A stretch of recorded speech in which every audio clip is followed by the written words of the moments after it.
अस्सलाम वालेकुम everyone, I hope you all are fine. आज की वीडियो में हम वॉर्न आउट का यूज़ सीखेंगे, but before that I request you all to subscribe the channel please.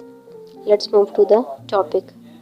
Warne out means घिसा हुआ या फिर थका हुआ, दोनों मानों में इस्तेमाल होता है। किसी चीज़ का घिस जाना, किसी क्लॉथ का, किसी मशीनरी का या कपड़ों का घिस जाना, या फिर किसी भी इंसान के थके होने के लिए भी हम इसको इस्तेमाल कर सकते हैं। स्ट्रक्चर देख लेते हैं। सबसे पहले सब्जेक्ट, उसके बाद हेल्पिंग वर्ब और फिर हम वॉर्न आउट का यूज करेंगे। Let's check some examples.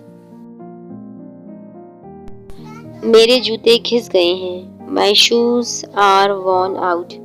Subject my shoes, उसके बाद हेल्पिंग वर्ब और फिर हमने वॉर्न आउट का यूज किया। उसके मोजे घिस गए हैं। His socks are worn out. His socks are worn out. मेरी जैकेट घिस गई है। My jacket is worn out. My jacket is worn out. ये कालीन घिस रहा है। This carpet is getting worn out. This carpet is getting worn out.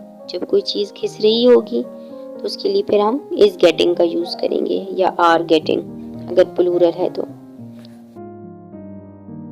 इसके अलावा ये थका होने के माने में भी इस्तेमाल होता है। मैं घरेलू परेशानियों से थक गया हूँ। आई am worn out with domestic worries. I am worn out with domestic worries. या फिर ही, वो थका हुआ था। He was worn out. He was worn out. और किसी के बारे में भी हम कह सकते हैं शी इज़ वॉर्न आउट या शी वॉज वॉर्न आउट, वो थकी हुई है या फिर थकी हुई थी, या they were worn out. I am worn out. I hope you like the video. For more videos, subscribe the channel and do hit the like button. Thanks for watching.